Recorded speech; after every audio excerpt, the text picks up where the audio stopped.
Baik, Assalamualaikum warahmatullahi wabarakatuh. Selamat pagi, siang, sore, malam bagi Bapak Ibu atau teman-teman semua yang sedang mendengarkan video ini. Hari ini saya akan menjelaskan terkait mata kuliah perawatan jiwa untuk gangguan citra tubuh. Ya, baik ya. Gangguan citra tubuh ya. Kita hari ini akan membahas tentang gangguan citra tubuh yang kita khususkan kepada asuhan keperawatannya juga. Nah, sebelum kita tahu tentang apa sih itu citra tubuh. Nah, tentu kita harus pahami dulu dong kata per kata ya. Citra, apa sih itu citra? Nah, citra itu adalah gambaran. Kalau misalnya citra satelit, berarti ada gambaran satelit di situ ya. Jadi kalau ada citra tubuh ya, ada gambaran tubuh di situ. Nah, di sini kemudian tubuh itu apa? Ya, tubuh kita, badan, raga, diri, ya penampakan kita ini adalah tubuh kita. Nah, jadi apa itu citra tubuh ya? Penampakan diri kita, bagaimana kita lihat diri kita, ya gambaran diri kita. Nah, kalau bahasa Inggrisnya itu self image. Nah, coba Bapak lihat nih, Bapak Ibu lihat gambar di samping. Nah, bagaimana seseorang itu melihat dirinya? Ada yang aslinya dia kurus, dia melihat dirinya itu gendut. Ada yang melihat dirinya dia kurus, nih contohnya ada cowok ini yang pakai celana biru, dia melihat diri dia itu dia aslinya kurus tapi dia melihat dia itu keker six pack gitu ya. Nah, itu terlihat bagaimana seseorang itu melihat dirinya, bagaimana persepsi orang tersebut melihat dirinya, bagaimana dia seorang ini, si ibu tadi dan bapak tadi ini melihat dirinya itu seperti apa. Nah, itu. Nah, jadi kita lihat nih, apa sih sebenarnya citra diri itu? Nah, kita lihat dulu pengertiannya ya. Nah, citra diri atau citra tubuh itu adalah kumpulan dari sikap individu, baik disadari atau tidak, terhadap tubuhnya. Jadi bagaimana persepsi individu tersebut terhadap dirinya, baik secara ukuran, fungsi, penampilan, potensi, yang secara berkesinambungan itu dimodifikasi dengan persepsi dan pengalaman yang baru. Kemudian ada pengertian lagi yang dijelaskan bahwa citra tubuh itu merupakan komponen dari konsep diri yang dipengaruhi oleh pertumbuhan atau kognitif perkembangan fisik.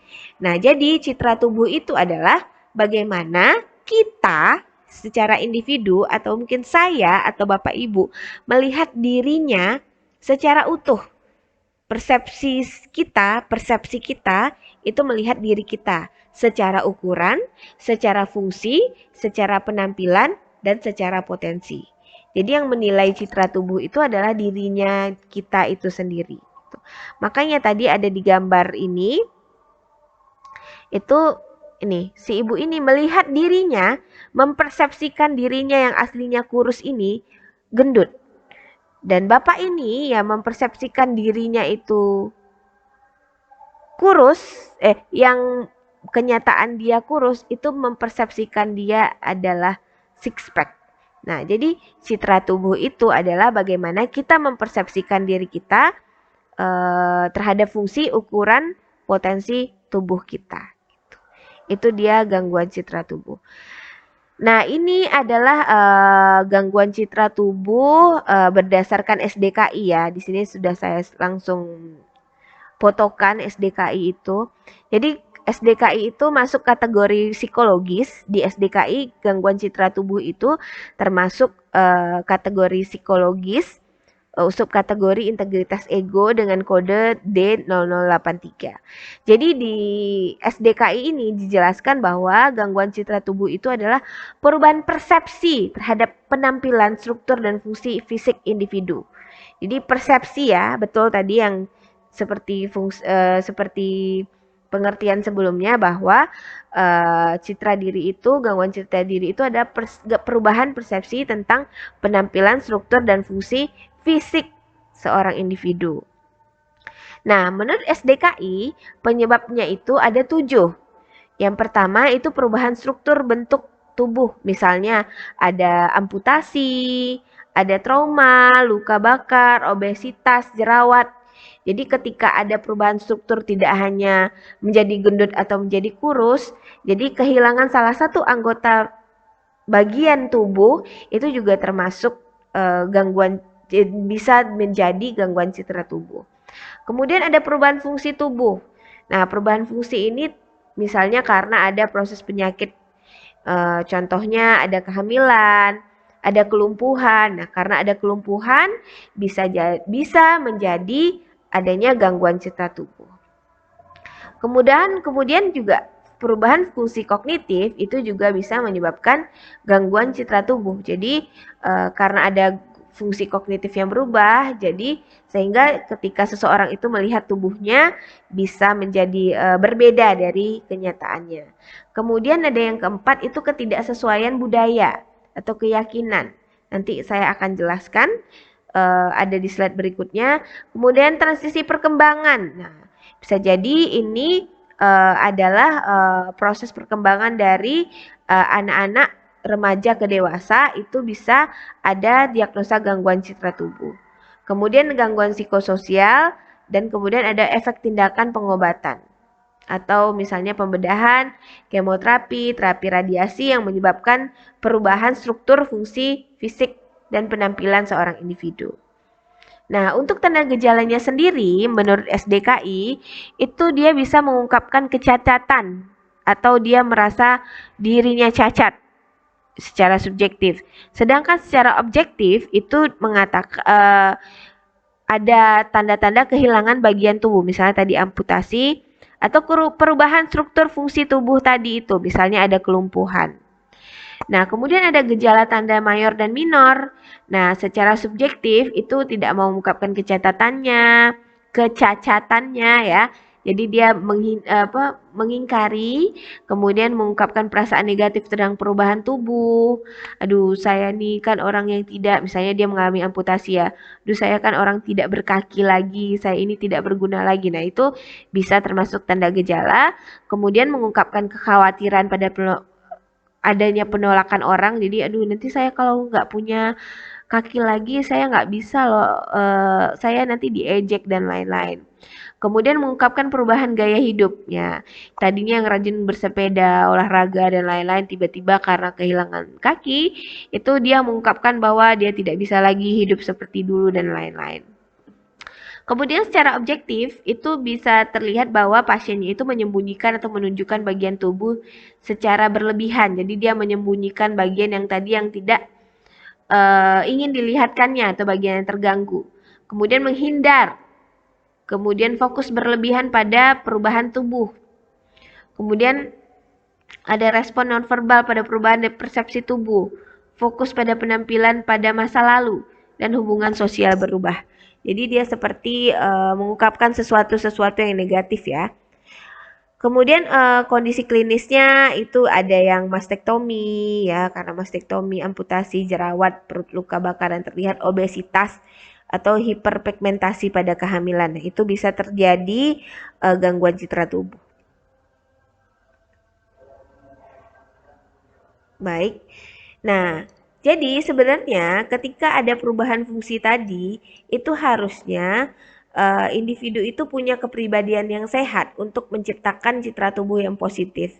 Nah, individu dengan kepribadian yang sehat ini untuk meningkatkan citra tubuh yang positif pastinya punya citra tubuh yang baik, ideal diri yang realistis, konsep diri yang positif, harga diri yang tinggi, penampilan diri peran yang memuaskan, dan rasa identitas diri yang jelas. Nah, ini tadi faktor-faktor yang mempengaruhi citra tubuh yang tadi di SDKI sudah ada poin-poinnya. Nah, ke belakangnya saya akan menjelaskan terkait poin-poin itu secara teoris. Nah, ini faktor-faktor yang mempengaruhi citra tubuh. Ada budaya. Jadi, setiap budaya itu mempunyai standar yang berbeda-beda. Nah, standarnya cantik bagaimana itu juga berbeda-beda. Nah, termasuk juga Indonesia. Bisa jadi di Indonesia ini standar cantik itu mengikuti standar Korea. Nah, jadi harus putih, imut, lucu. Nah, itu katanya cantik. Beda dengan di Afrika. Nah, di Afrika itu ada beberapa budaya yang menyatakan bahwa cantik itu adalah gendut, berisi. Nah, ada lagi di Myanmar atau Thailand saya lupa, itu yang menggunakan di lehernya pakai besi-besi yang lehernya tinggi, itu dikatakan cantik. Nah itu jadi body image itu dipengaruhi juga oleh budaya. Kemudian ada media, majalah, koran, televisi, film, novel itu juga membuat persepsi seseorang itu terhadap citra tubuhnya juga bisa berbeda-beda. Nah, karena tadi ada serangan dari Korea misalnya yang skinny atau tubuh kurus itu adalah cantik. Nah, bisa jadi itu adalah karena pengaruh media. Kemudian jenis kelamin. Nah, laki-laki itu lebih memiliki citra tubuh yang positif dibandingkan perempuan. Pastinya ya. Jadi perempuan ini banyak sekali faktor yang mempengaruhi citra tubuhnya, termasuk tadi budaya dan media tadi. Jadi perempuan itu citra tubuhnya eh, lebih banyak negatifnya daripada laki-laki. Kemudian secara usia, semakin tua individu semakin tidak terlalu mempermasalahkan penampilannya. Ini Bapak Ibu juga nanti bisa meneliti ya secara apa namanya? Nanti ini kan siapa tahu ada yang mau skripsi ya. Boleh juga baca tentang penelitian-penelitian saya juga terkait citra tubuh banyak. Silahkan di search di Google. Itu boleh meneliti terkait dengan penerimaan individu terkait citra tubuhnya. Jadi ada nggak hubungannya antara usia dengan penerimaan citra tubuhnya. Nah ini bisa diteliti. Itu belum ada ya penelitiannya kalau nggak salah kalau di Stikers Payung Negeri belum ada. Kemudian keluarga. Keluarga juga berpendapat bahwa penampilan fisik secara verbal dan non-verbal itu bisa dipengaruhi oleh keluarga, teman sebaya, dan orang-orang yang ditemui. Berat badan juga. Ada juga yang mempersepsikan bahwa yang gendut itu jelek. Nah, ada juga yang mempersepsikan di budaya lain, ya ada hubungannya dengan budaya lagi, bahwa gendut itu cantik. Nah, kemudian ada konsep diri. Konsep diri ini orang yang mempunyai konsep diri positif, nah seperti yang saya jelaskan tadi sebelumnya di slide sebelumnya, itu citra dirinya juga akan positif. Kemudian kurangnya kasih sayang juga bisa menyebabkan penerimaan sosial dapat menyebabkan citra tubuh yang negatif. Jadi karena tidak diperhatikan oleh mungkin suaminya atau oleh orang terdekatnya, langsung merasa aduh apa yang kurang, apa saya gendut ya atau saya kekurusan ya dan lain-lain. Nah, itu adalah faktor-faktor yang mempengaruhi citra tubuh. Nah, ada faktor predisposisi dan presipitasi yang mempengaruhi citra tubuh ini. Nah, ada faktor yang mempengaruhi harga diri, misalnya kegagalan atau kegagalan misalnya kegagalan ditolak oleh pacar. Nah, bisa jadi persepsi orang tersebut karena tubuhnya gendut, akhirnya ditolaklah oleh si pacarnya gitu. Akhirnya mengalami trauma. Nah, penolakan orang tua, harapan orang tua yang tidak realistis, kurang mempunyai tanggung jawab personal, ketergantungan pada orang lain, dan ideal diri yang tidak realistis itu bisa menyebabkan seseorang mengalami gangguan citra tubuh. Kemudian tuntutan peran kerja bisa salah satunya misalnya dia jadi model. Nah, ketika model-model itu dikatakan bagus itu adalah yang kurus. Nah, karena dia merasa tidak puas ideal dirinya tadi yang tidak realistis, nah itu bisa orang-orang yang sudah kurus, yang sudah proporsional untuk model, itu bisa merasa belum kurus sehingga dia merasa gangguan citra diri sehingga bisa menjadi dampaknya lumayan berat, bisa sampai bulimia karena pengen kurus sekali gitu kan.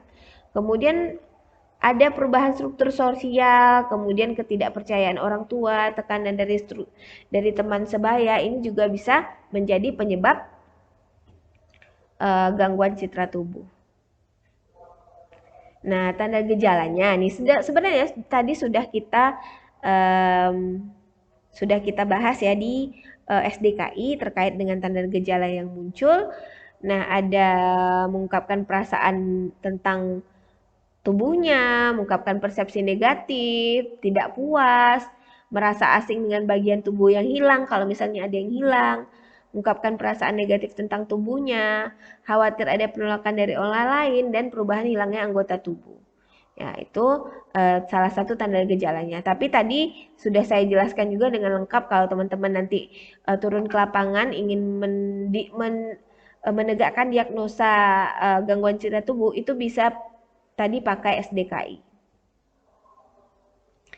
Nah, kemudian ketika timbul tanda dan gejala, itu pastinya ada sumber coping.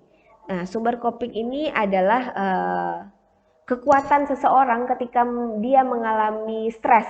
Nah, tadi kan kita sudah mempelajari itu faktor predisposisi dan presipitasi, penyebab dari gangguan citra tubuh. Dan ada juga banyak penyebab dari gangguan citra tubuh. Nah, ketika penyebab itu banyak, itu butuh tubuh kita ini atau diri kita ini butuh tameng. Kayak Kapten Amerika kan dia butuh tameng supaya tidak jatuh ke arah mekanisme coping yang maladaptif nantinya. Nah, itu tamengnya itu ada 4. Ada personal ability, social support, material asset, sama spiritual. Nah, coping ini akan mendukung atau memberi kekuatan kepada diri seseorang tersebut untuk menjadi kuat. Apa aja itu? Ada personal ability. Personal ability ini adalah diri kita sendiri yang menguatkan diri kita. Kita berupaya untuk berpikir positif terhadap sesuatu yang terjadi pada diri kita. Jadi sebelum kita itu jatuh ke tahap gangguan citra tubuh, kita berpositif diri dulu. Misalnya jerawat banyak, misalnya itu kan termasuk citra tubuh kan kalau jerawat.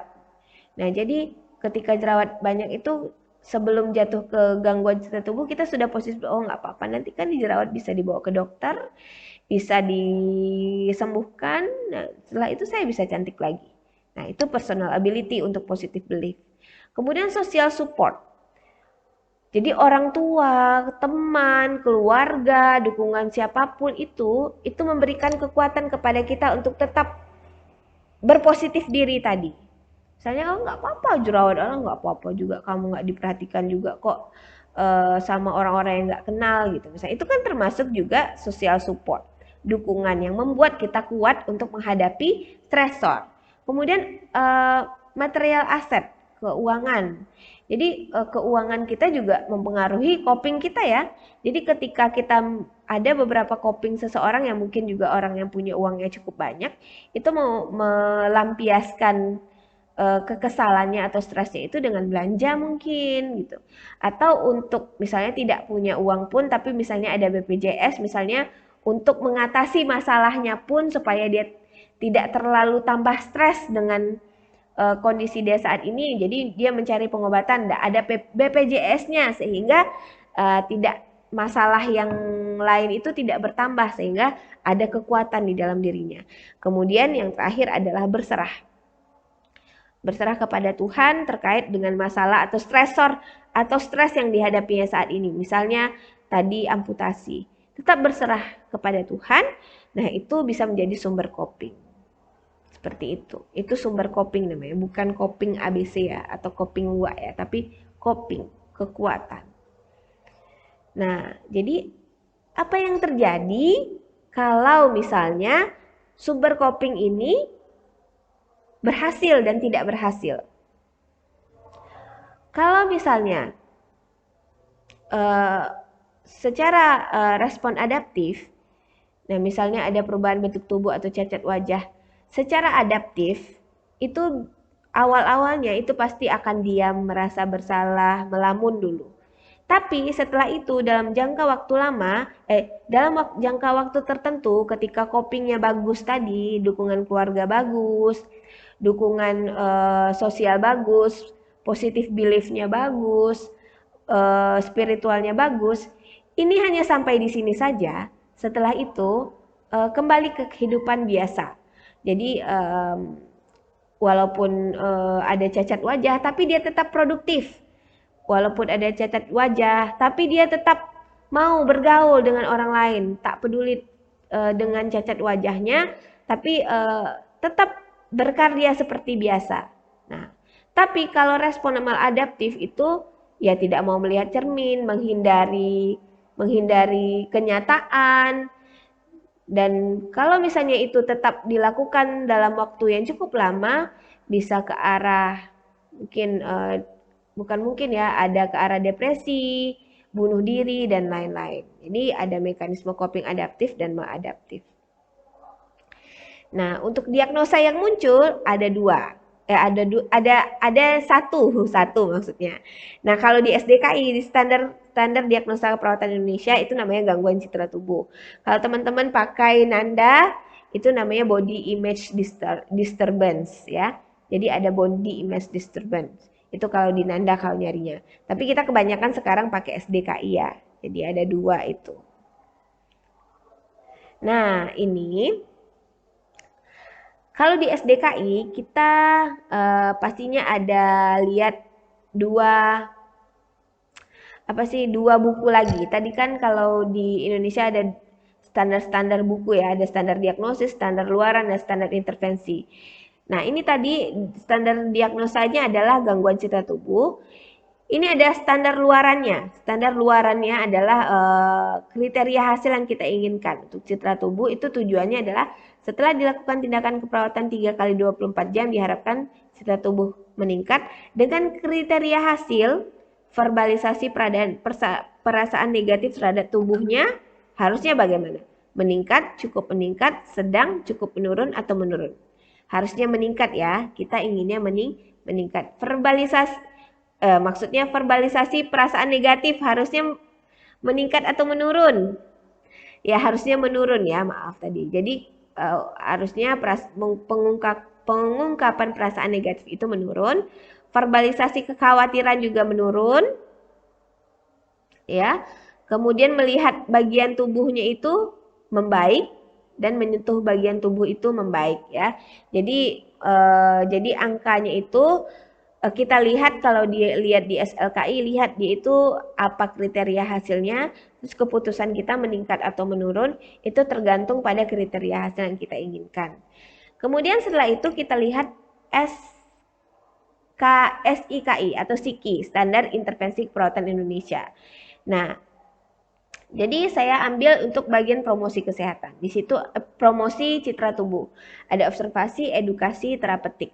Nah, untuk observasinya ada identifikasi harapan tubuh, identifikasi perubahan tubuh, monitor frekuensi pernyataan kritik diri sendiri. Untuk edukasinya, jelaskan pada keluarga tentang perawatan perubahan citra tubuh, anjurkan menggunakan alat bantu, misalnya kalau misalnya kakinya amputasi mungkin pakai kruk. Kalau misalnya botak karena kemoterapi sarankan pakai wig seperti itu. Kemudian anjurkan mengikuti kelompok pendukung. Kemudian latih fungsi tubuh yang dimiliki. Untuk tindakan terapeutiknya, diskusikan perubahan tubuh dan fungsinya, diskusikan perbedaan penampilan fisik terhadap harga diri, kemudian diskusikan cara mengembangkan harapan atau citra tubuh secara realistis. Nah, ini adalah tujuan kriteria hasil dan intervensi dari gangguan citra tubuh. Nah, ini ada beberapa tindakan yang bisa, ini tindakan-tindakan dari buku-buku keperawatan yang lain yang bisa membantu pelaksanaan promosi citra tubuh ini. Nah, sebenarnya isinya sama, tujuannya juga sama seperti di SIKI, mampu mengenali bagian tubuh yang terganggu, mengidentifikasi bagian tubuh yang terganggu, mampu mengafirmasi atau melatih bagian tubuh yang sehat, dan mampu melatih bagian tubuh yang terganggu. Nah, ini tindakannya. Tadi hampir sama juga, tapi ini lebih spesifik ya. Ya, yang pertama diskusikan persepsi pasien tentang citra tubuh dahulu dan saat ini. Ya, jadi kita diskusikan dulu bagaimana, kemudian saat ini bagaimana persepsinya, kemudian setelah itu motivasi pasien untuk melihat bagian tubuh yang hilang dan mampu menyentuh bagian tubuh tersebut. Nah, ini tujuannya supaya ada penerimaan di sini. Kemudian observasi respon pasien terhadap perubahan tersebut. Diskusikan kemampuan pasien untuk mengatasi masalah bagian tubuh. Diskusikan bagian tubuh yang berfungsi yang terganggu. Bantu pasien untuk meningkatkan fungsi bagian tubuh yang sehat. Anjarkan pasien untuk melakukan afirmasi.